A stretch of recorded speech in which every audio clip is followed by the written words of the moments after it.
That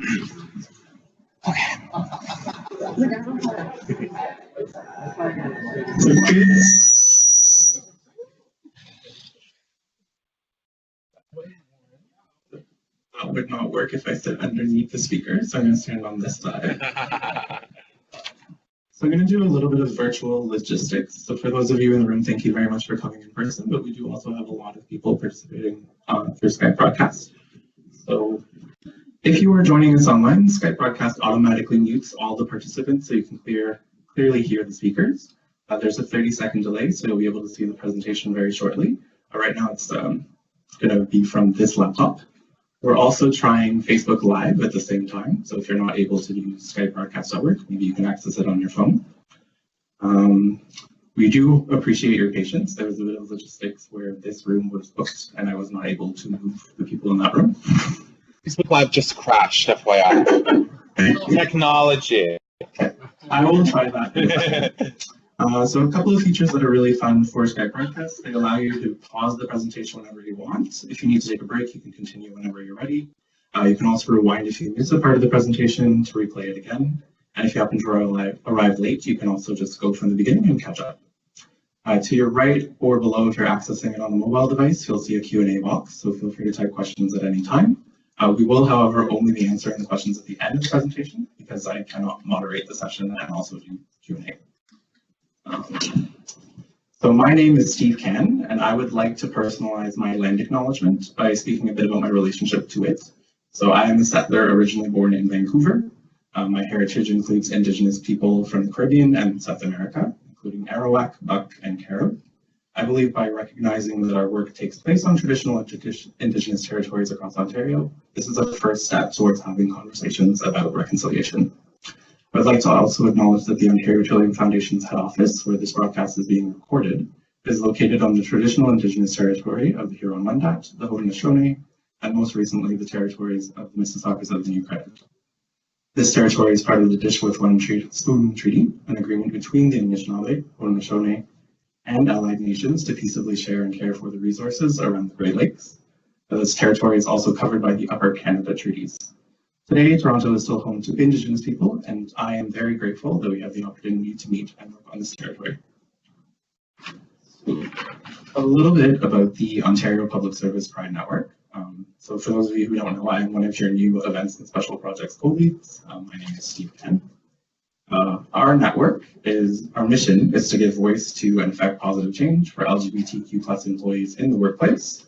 We accomplish this by conceptualizing, planning, organizing, and facilitating programs which provide networking and educational opportunities and policy influence on critical issues facing the OPS and the broader public sector LGBTQ+ community. Since I've gotten a little bit of feedback about using acronyms, I would like to share that LGBTQ+ is lesbian, gay, bisexual, transgender, queer, and a plus to denote other forms of sexual orientation and gender identity that do not neatly fit into one of those categories. For the format of this presentation, Ryan will share a very short excerpt from a play, and then we will have an interview-style approach to this presentation. I'm briefly going to introduce him now. Ryan G. Hinds is a critically acclaimed Canadian singer, actor, and dancer. He recently made his New York City cabaret debut with Candor and Ebb before a packed house at the legendary venue Don't Tell Mama. Festival work includes sold-out performances at Just for Laughs in Montreal, LA Pride opening for Maya and Macy Gray, several Nuit Blanches, including collaborations with renowned artists such as Douglas Copeland, and also appearing as a headliner in Los Angeles, Vancouver, and Rio de Janeiro in Brazil. Theater and film work includes both the movie adaptation as a Head and a stage production as Hedwig, becoming the first Black actor to play the role of Hedwig and the Angry Inch. Michel-Marc Bouchard's classic play Lilies, the critically acclaimed French hit Starry Notions, the dance theater hybrid MSN, Men Seeking Men, and choreographing and dancing in MacArthur Park Suite, a disco ballet. He has performed with artists such as Liza Minnelli, Todrick Hall, Debbie Reynolds, Lady Bunny, and Sky Gilbert. He is a proud recipient of Community One Foundation's $10,000 Steinhardt and Ferrer Award and a Queering Black History Month honor from Yale. So please join me in welcoming Ryan.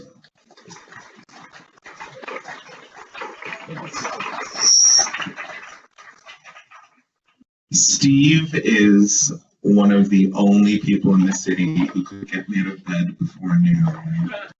on a Wednesday. So thank you for having me, Steve. As Steve said, my name is Ryan. It's really exciting to be here. As an artist, it's not often that we get to come into kind of corporate business world. So thank you for that warm welcome. A few years ago, I had a show called Starry Notions. We developed it in residence at Buddies in Bad Times, just over there. And it went on to become a hit at the 2015 Fringe Festival. And when I say it became a hit, I mean it became a hit. We sold out the run. We had the review. The reviews were so good, it felt like I wrote them. We felt very, very happy about the reviews. But Starry Notions was a show that I created about my time in the theater, my life, and about a person who couldn't have been, but I wished could have been here on stage with me. When you are a performer, you know, it's a job like most other jobs, but then there's also this crazy other element. For example, I was in Pittsburgh or Cleveland or Buffalo, one of those cities. And I was performing at a drag show. Now, I'm not a drag queen, but I was there to sing It's a Man's World by James Brown. Great song. So I'm in the dressing room, and it's all the local drag queens, and they're all getting ready together. And at the end of the table, there was a young kid. I put him at like maybe 17, maybe 18. I'm sure totally in the club illegally. But he was putting on his lipstick and spritzing his wig and plucking up his decolletage. And then he stopped what he was doing, put his hands on the table, looked at the rest of us, got up, and left the room. And I was like, well, okay, you know, maybe he's having a little bit of nerves, but you can't worry about that because it's time for the show. So I hit the stage, I sang my heart out for all of Cleveland or Buffalo or wherever the hell we were. And it was a great night. At the end of it, at the first intermission, all of the other drag queens came on as I was singing It's a Man's World. It was a great, great image. But the kid from the dressing room wasn't there. I found out at intermission he had forgotten to bring his eyelash glue with him. And rather than embarrass himself in front of the assembled Pittsburgh drag elite, became committed to the idea that somewhere in the building he could find eyelash glue. So he went off looking. He didn't find eyelash glue. What he did find was a utilities closet with a toolkit in it containing a glue gun. Yeah. True story. He glue gunned his eyes shut.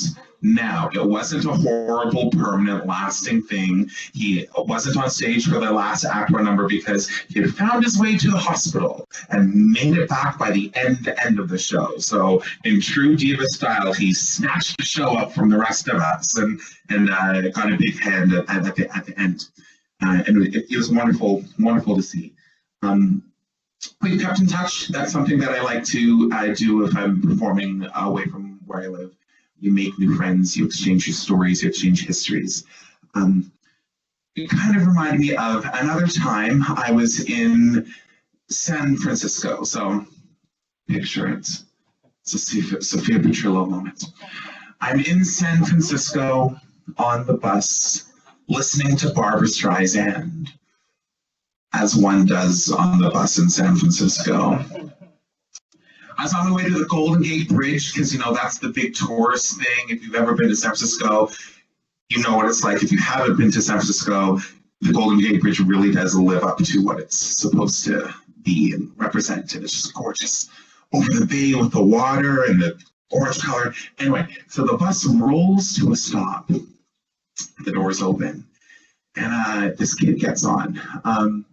Preteen, I would say he was 12, 13, 14, around there. So he gets on the bus and he sashays right to the back of the bus where I was sitting and sat right down next to me and looked at me and said, "Hi." I thought, oh my God, what am I dealing with here? So this kid, bless his heart, he was gay. gay. I'm so gay. Like Liberace going down on Richard Simmons in the Christmas Island Hallmark gay. That's gay. His own personal pride parade. Lots of bright colors. I noticed this. I didn't bring it up, but we had similar shoes. We were wearing the same shoes. So he struck up a conversation with me, chatted on us in that open, honest way that only kids can do, and we kind of lose the ability as we get older. So he's telling me about himself, and then he's like, I think you're really cool. I think we should be friends. We have a lot in common. I like your style. And look, we're wearing the same shoes. And it was true. We were wearing the same shoes. High top Converse, purple with sparkly laces. It was a bit more extravagant than I dress now in my, lovely drapey black and elephant pendant. But he's very, very observant. And the more that he talked, the more I could see it was truly like he was a mini version of me. We were so similar, so bonded in how we saw the world and the things that he liked. He liked Broadway musicals. It's one thing to like Broadway musicals like when you're 12. Most 12-year-olds like Cats. But it's another thing to be into like the original cast recording of Floridor from 1961, which this was him and that was me. He liked Grace Jones. Even adults I know don't like Grace Jones. This was a very, very smart kid. And the more he talked, the more I was like, okay, you know what? Maybe this is somebody that I should just kind of like open my arms and welcome into my experience, into my life a bit. So he's telling me more and more and more about himself, and he's telling me how he's in the choir at school, and he's the best singer in the choir at school, and he's in the drama club, and he's the best one in the drama club. And I kept being like, of course you are. That's pretty obvious from what I'm seeing. And then it took a turn. He opened up to me again in that honest way as kids do, and complimented my shoes again, and then was like, this is I don't wear them often because last time I wore them, everybody in my class made fun of me for being gay, so that kind of sucks. But I wanted to wear them today because I like them. I think they look pretty. But usually when I wear them, it's at home. I get home from school. I put them on in my house, and I wear them around my house because I don't like when people make fun of me. So at this point, my heart was like, oh, but the bridge is coming, so I have to get off. I need my Polaroid moment. So go be wonderful in the world. So I gave him a hug. I wished him well in life. I got up. I'm walking down the bus. The door's open. I leave, and right before I get off the bus, he says, when I grow up, I want to be just like you. And I turned to him and I said, kid, dream on. And I exited the bus onto the Golden Gate Bridge. It was one of those things where for the rest of my time in San Francisco, I kept thinking, maybe I'll run into him again. I actually took the bus route again, hoping, we cross paths again and we get to see each other. It didn't happen. I got home because I knew his name, because I knew where he went to school. I knew the names of his choirs and everything. I thought maybe I could find him online. So I went on MySpace. MySpace was the thing back then, which tells you how long ago the story happened. But I couldn't find him, and I couldn't find him, and I couldn't find him until 2014, when I found out he killed himself at age 15. I think a lot about, in the short window that we had, in the short time that we had together, if there was anything that I could have done or said or showed in terms of loving yourself and being true to who you are, and blooming into the flower that we all know we can be. After that, I found out specifically the circumstances of what happened with him. It wasn't the day that I met him. It was a little while later, but the day that he did it, guess what shoes he was wearing? In the show, that was the cue for Dream On by Aerosmith, which I would then sing and end the show. But I don't have a band, I'm sorry. So now's a really good time to bring Steve back. And let's have an interview.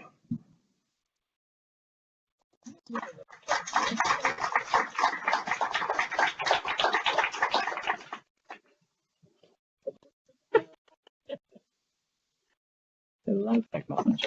So,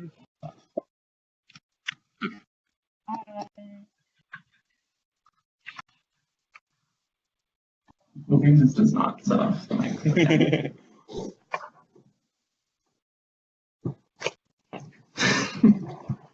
But we have a few I feel like I'm at the Sony Center. You're all so spread out. I have to look in a lot of directions to connect with all of you.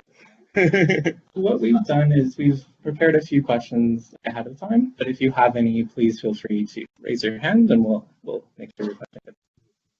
If you're participating online, you can type the question in the Q&A box and we'll make sure to read the question aloud as well as the answer.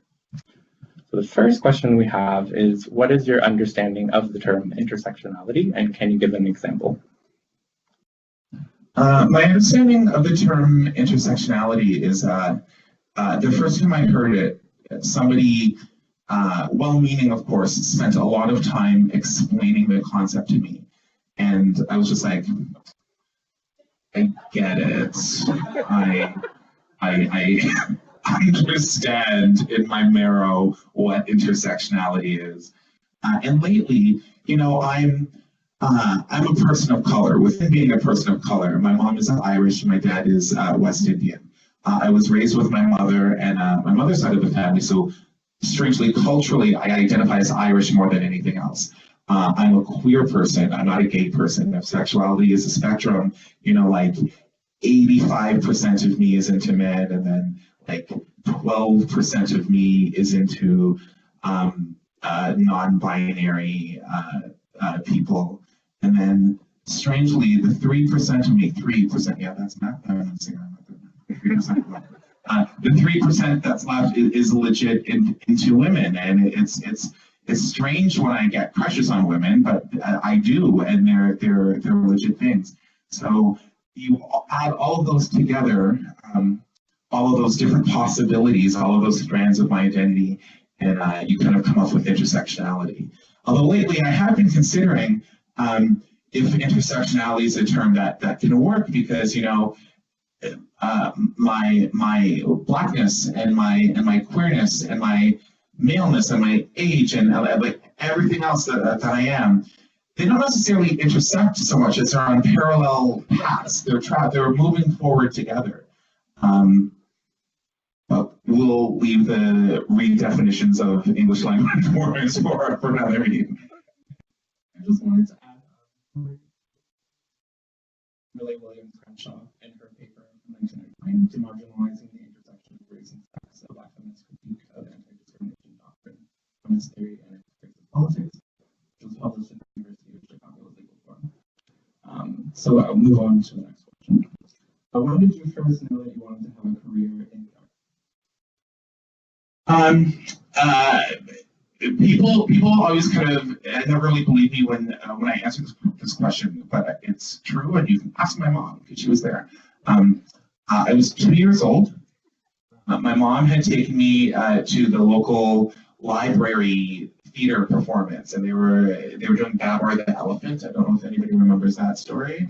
So they were doing Babar the Elephant with puppets and masks. I'm not going to pretend like I specifically remember the plot, but what I remember clearly was how the people watching reacted to what was on stage. I remember being fascinated by that and wanting to do that. My mom tells stories about for a while after I would try to do little dances that had been in the show or sing something that was in the show. When I was a little bit older, like when I was drawing with crayons, like I would draw things, and she'd be like, "That's from that dumb thing that I took you to when you were 2." So it was always with me from then on. A little bit older, when I was 6, we went to see the original production of Cats down here at the Elgin Theatre, so 1986. We're sitting in 4th row. We had great seats on the aisle, And the beginning of Cats is like the overture starts and it's dark and you can't see them, but there's cats in the aisles of the theater and then they blink their like neon cat eyes at you and it scares the hell out of you. But when that happened, I was just like, this is 100% what I want to do. And there was never, my whole life, there was never any question of me doing anything else. I had other things that were hobbies. I was into art. I was into music. I was into writing. But all of those things served to the idea of being a performer in theater. So as a follow-up question, what were your first work experiences like? So the reason that I'm asking is I found more like very direct contact with racism or homophobia, and a lot more than I was anticipating. Because I also showed that. So I was just wondering if you could, is there anything that stood out for you or anything you wanted to share?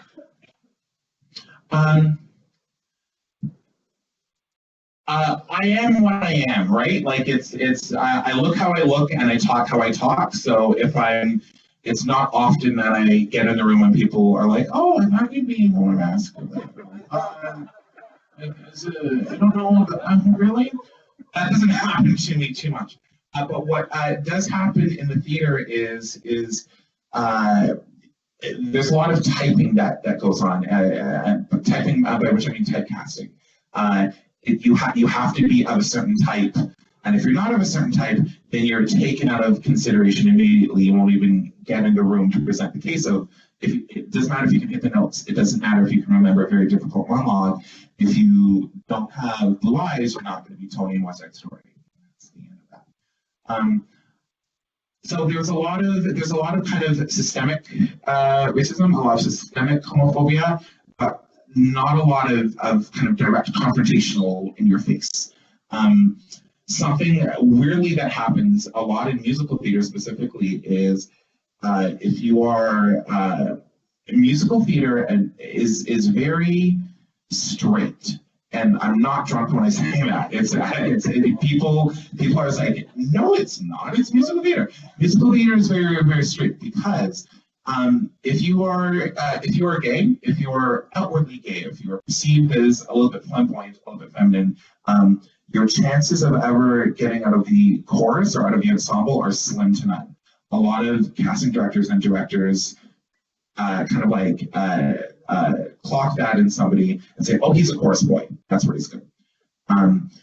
So that's annoying and frustrating, and that's something that I've always tried to work against and advocate against, and I've been successful in my own career with it, and now since I'm in the position where I'm doing my own shows and creating my own work, that's something that I'm very particular about. I'm very, very particular about hiring queer people, hiring people of color, making sure there's gender parity in the room, in the rehearsal process, in the producing team, because I know what it's like when you can't even get in the room to start with. Great. So related to that, what advice would you give to make workplaces more inclusive for LGBT+ employees? It's a two-part thing. For the people who are doing the hiring, for the people who have the power to open the doors and bring in people, I would say it's about focusing on the work, focusing on what somebody can do, not about who they are, not about who they are out of office, not about anything else other than can they do this one thing? Great, let's give them that job. For us, on the other side of it, I can't speak for a lot of people, but I can say that it's important for me to be out and honest about who I am. Not everybody in the world is in that position. Not everybody in the world has that privilege, and I acknowledge that. For me, myself, my way of confronting stuff is saying, here I am, I'm present, so if you have a problem with something, you can tell me directly, and we can talk about it and hopefully work through it. And maybe if you get on my side, if you get on side Team Ryan, maybe that will open your eyes a little bit to the next person who applies, the next time you have a job to give something the next door you have to open. Thank you. What is the most memorable performance you've had and why? It's like picking children. I have a very beautiful, okay, I got two. I'll look real quick. Number one is a beautiful memory from World Pride in 2014 here in Toronto. I got to do a show on the main stage, so it was me, my 4 backup dancers who I have been working with for 8 years at that point. There had been that beautiful double rainbow in the sky earlier that day. It was literally like the universe was like, World Pride, okay, here we go, I'll do my part. And so at the end of the song, we close with a medley of Styx's Come Sail Away, because I love that song. And I Go to Rio by Peter Allen.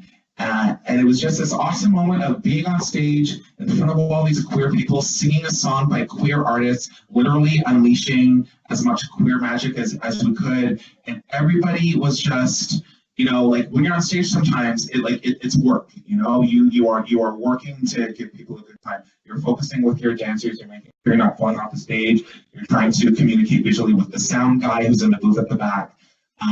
But over all of that, I just took a moment and I looked out in the audience and it was 4,000 people with their hands in the air, screaming and having a good time and making out and dancing with each other. And it was just so, if you're ever in the position where 4,000 people are chanting your name, it's a good opportunity. Makes you feel pretty good. And then the other one was when I brought my Candor Neb show to New York. For people who don't know, Candor Neb are the Broadway songwriters that wrote Chicago, Cabaret, Kiss of Spider-Woman, New York. Big shows, as we say. My Candor Neb show was a tribute to them, a little bit about my experiences working with Liza Minnelli. Working with Liza Minnelli let me work a little bit with Candor Neb, and that was exciting. So I got to take the show to New York. I got to play this incredible venue where everybody ever has performed. And there was a moment at the very, very end of it where I was singing the song and I was looking into the spotlight and my pianist from Toronto was here on my right and I had all these people in front of me. McKechnie was in the audience, the star of Chorus Line. Jake Epstein, the star of Spider-Man Turn Off the Dark. Tito Rivera had been in touch with us some nice words. John Kander had been in touch with nice words. And I just had this moment of, I have been dreaming of this moment for 35 years, and now it's happening exactly as I knew it would. I had this vision when I was 15, when I was 19, when I was 25, when I was 30. This is exactly how I always imagined this moment would happen. And it did.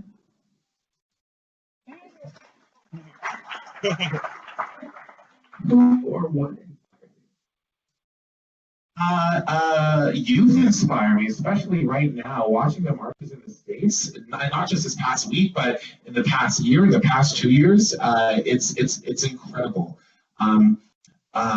Older people inspire me. I'm this weird, so I'm 38. I'm in this weird position of I like younger people and I like older people. People my age are like, oh, I don't know about us. But there's a lot of people who have gone before me who have blazed trails. He's probably not watching right now, but I want to acknowledge a Toronto actor named Mark Cassius. You may have seen Mark Cassius in Ragtime, in Cats, in Miss Saigon. He was one of the members of the Nylons and toured the world with the Nylons for a long time. Growing up, I was a fan of Mark. I have a picture of him in my locker. It's that thing of like, oh, a black gay man who is just the nicest, and I love watching him sing. So I was a fan of his. I got to be older. We started, meeting socially, and he started to be a friend. I had the opportunity to perform opposite him in a production of Ragtime, and that was a very meaningful thing. And we have just gotten closer and closer since then. Last week he had a kidney transplant, and it was successful. And he has been in the hospital for this past week. And for a dancer, it is just a kind of hell to be flat on your back for a week and not able to dance and not able to move and not able to do your thing. So I spent every day going to visit him in the hospital. I kind of look at it as like for years he entertained me from the stage. Now it's my turn to reflect that back to him. He's a big inspiration. He's lasted so long in a business that it's really hard to last a long time in. And when we finish here, I am going to the hospital and helping him pack because he's going home tomorrow. I can't wait. What was it like to be the first person of color to play that? Oh my God, how long do we have? Okay, so when I had seen the original off-Broadway production of Hedwig and Angry Inch, I was in the movie, so by the time I got to do the show on stage, I knew it. I knew what Hedwig meant to people. I knew the passion people had for it, because I was one of those people. When I saw the audition call, I was like, I'm gonna get this job. Not in terms of like, I'm so good, but in terms of like, I will actually murder anybody who's in front of me lying in the audition if I know them and I know they're good, because I want this job. It was really exciting. It was really a big honor. My eternal gratitude and my eternal thanks go to the producers of it, Naomi Lang and her sister Tara, because they had the courage, they had the vision to say a person of color can do this. We can open up this story and have a person of color represent this character for a community that would not otherwise have an end to the show. Doing it was the physically hardest thing I've ever done in my entire life. It's 90 plus minutes of wig and heels and songs that are just not just pitched high. There's a lot of high notes, but the emotional intensity. You're up here for the whole thing. You don't really get a chance to chill and relax until you're in the green room after the show. So it was a great challenge. It was lots of fun. The Hedwig fans in the world, no matter where I am, no matter what I'm doing, they will always make themselves known, and it's a great pleasure. The first time I was ever asked for my autograph, it was a Hedwig fan, and she lived in town and saw me eating lunch in a restaurant with my friends. Went to her apartment to get the program and brought it back and had me sign it, which is great. Except for the messy eater, and it was like it was food everywhere. It was like not the most glamorous situation, but she had lovely things to say. It's cool to be part of a show that has such a legacy, especially a legacy. Lots of people like the show, but for queer people who know what that life is a bit. We see ourselves in that character. It's really great to play her. And I'll never get to do it again because I just physically can't at this point. I just, it's like it's hard on the knees, it's hard on the voice. Every now and then I feel like Norma Desmond if I see a picture like one of the production photographers. It's like, oh, I was beautiful when I was young. I'll never be 25 again. I'm very curious. What was the inspiration from So MacArthur Park Suite is a disco ballet that we created for Summerworks Festival and Move Art Festival a couple years ago. Everybody knows the Donna Summer song, MacArthur Park, and the 25-minute extended version. We did a ballet to that. So it was quite the undertaking. It was, you love it? It's a good song. It's, she's singing about the kid being left out in the rain. We all know what that feels like. So the inspiration, it was a really fun show. It was a really fun thing. We did a very loose storyline about a couple who comes together and then break apart. Sadness and tragedy. Very entertaining. Set in the 70s, so lots of drugs. We had a big cocaine confetti scene. It was, should have been there. Anyway, it was actually inspired by this awful breakup I had the year before. It just crushed me. It was really, when you break up with somebody and it just takes over your life and you just feel like you're insane and you're just walking down the street and then crying out of nowhere and you're just like, why? What's wrong? How how is this much liquid in my face? Like it makes no sense. So I was at the West End YMCA, on the machine, like the bicycle one that you lean back and you roll around like a bicycle. I was on it crying in public, and that song came on my earphones, and so I just, it took me out of my tears for a bit, and I was just like, oh yes, I am that kid left out of the grave. And the more this song went on, the more I kept seeing I dance in my head and opportunities to make it alive. So I pitched it to the festival and talked to the team of people who I usually work with, and we got to do it, and it was great. It really, I'm not entirely over that breakup. I'm not sure that I ever will be, but it really went a long way to healing it, and a long way to me being able to put down the emotions around it, and get myself together again. One of the proudest things, one of the proudest feelings I have about this show in particular is every single one of the reviews, from the Globe and Mail to Glen Sumi and Now, Mooney on Theatre, was it Grid around at that point? I think it was. Anyway, every one of the reviews pointed out the diversity of the show and how it felt inherent and organic to the material that we were doing, not like, oh, we're just going to tokenize everybody and bring them on just because and have a big United Colors of Benetton on stage. I'm really, really happy with that, because I believe it demonstrated to other producers and other creators that you can have a astoundingly diverse production without it being really a huge effort on your part. People of color and queer people and women are out there to be hired. You don't have to bring in your binder full of women, to quote Mitt Romney from a few years ago, to find them and to get great work. So I'm proud of the show that was, but I'm also proud of how it was received. I'm just conscious of the time. So I'm going to open it up to questions.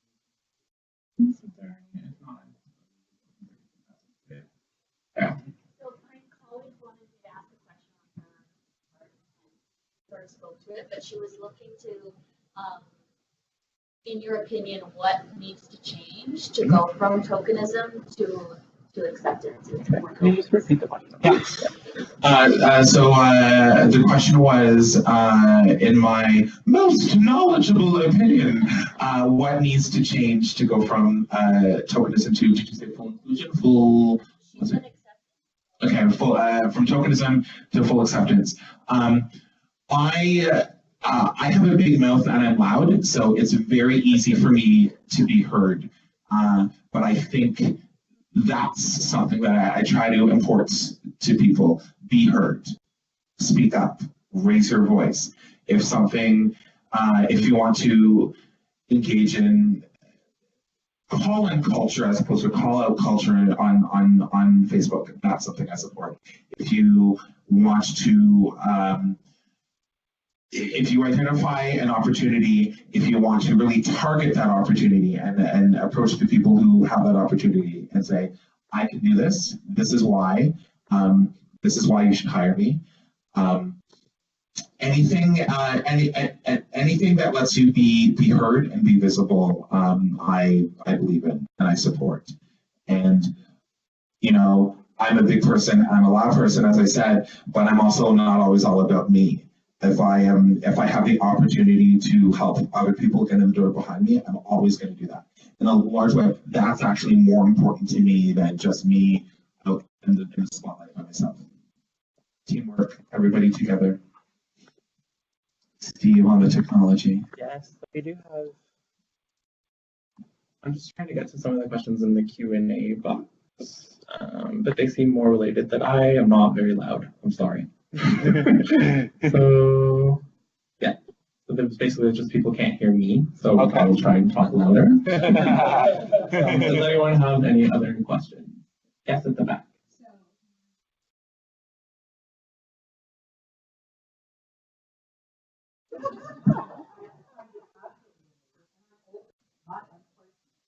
Hi.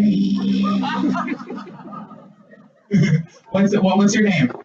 It's lovely to meet you, Diana. Yeah.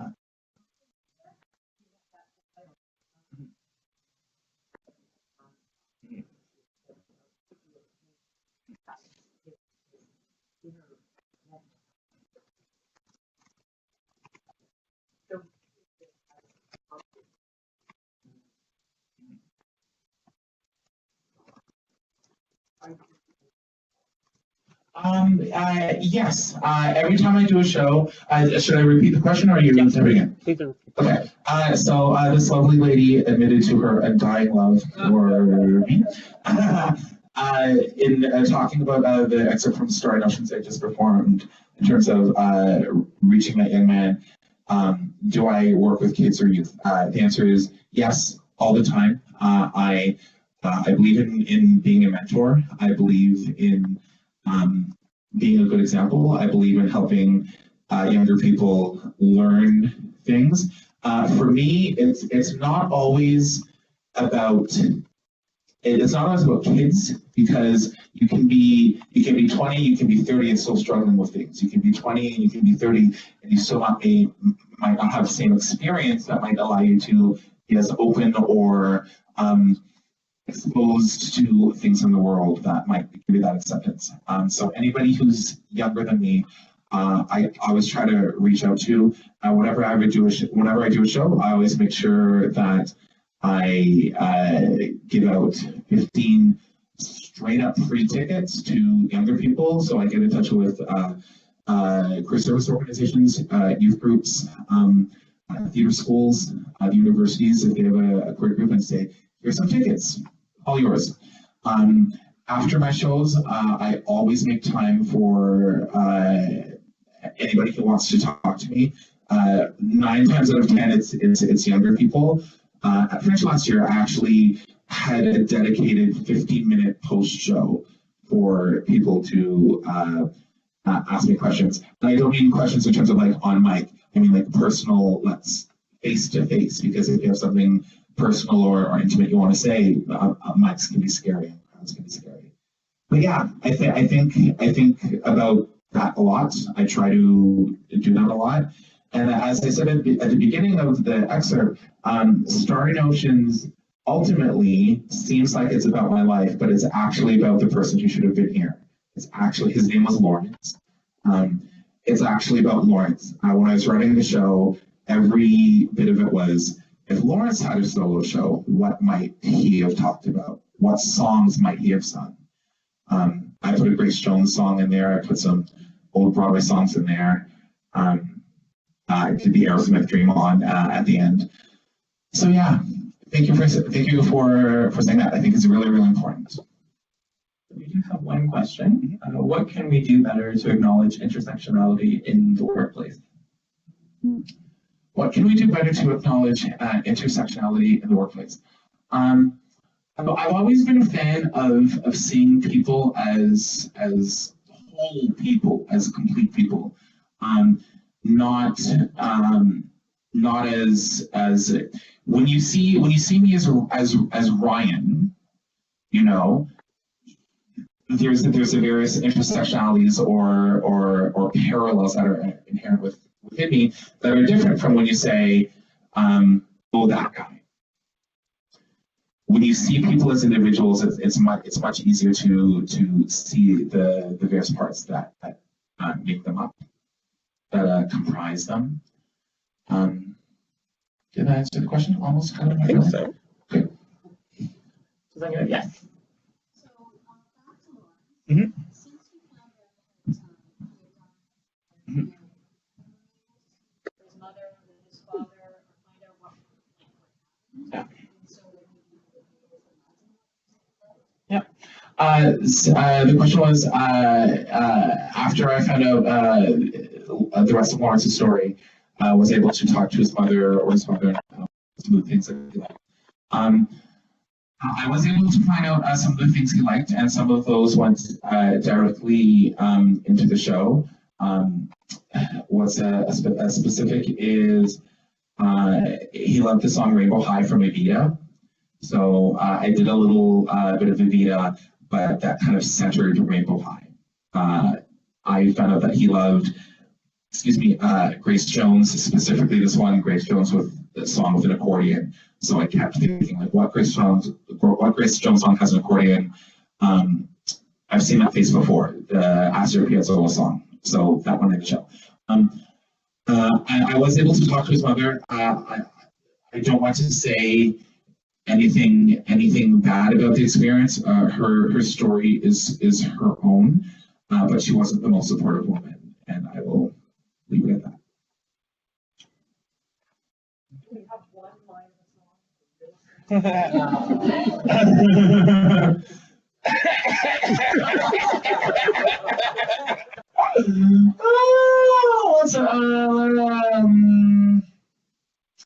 What's a good chunk of song that I can? There are times when I look in the mirror, all those lines on my face getting clearer. The past is gone. It went by like dusk till dawn. Isn't that the way? Everybody's got their dues in life to pay.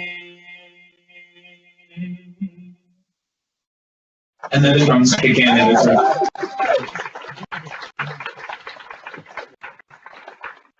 now 1 p.m. If you'd like, we can stay a little bit longer, but I accept if people have to get back to the office or go to another meeting, feel free to.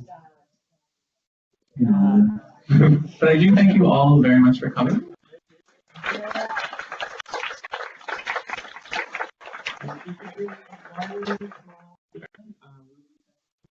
To get your feedback about the event. It's 5 questions on SurveyMonkey. Please fill it out if you have suggestions for things you'd like us to do or change. We're very open to it. The other colleague is Sherry Krill, and we're very open to making events that people actually want to attend. Thanks again for coming.